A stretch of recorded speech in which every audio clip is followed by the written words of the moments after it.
তোমাদেরকে একটা গল্প শোনাবো বন্ধুরা। একটা ছোট গ্রামে থাকতো এক দুরন্ত বিড়াল। নাম ছিল বিন্দি।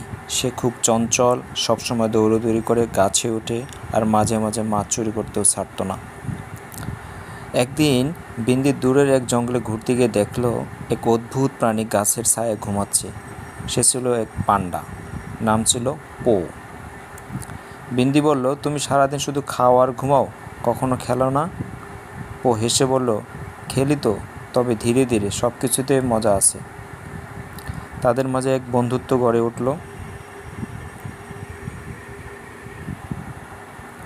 বিন্দি শিখল কীভাবে ধৈর্য ধরে চলতে হয়, আর পো শিখল একটু চঞ্চলতা জীবনকে আরও রঙিন করে তোলা।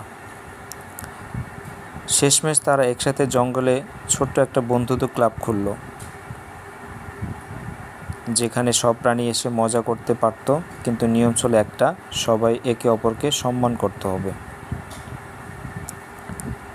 তো গল্পের শেষ অংশে আমরা যেটা বুঝলাম, আমরা যত ভিন্নই হই, বন্ধুত্ব আর বোঝাপড়াই সব কিছুর চাবিকাঠি।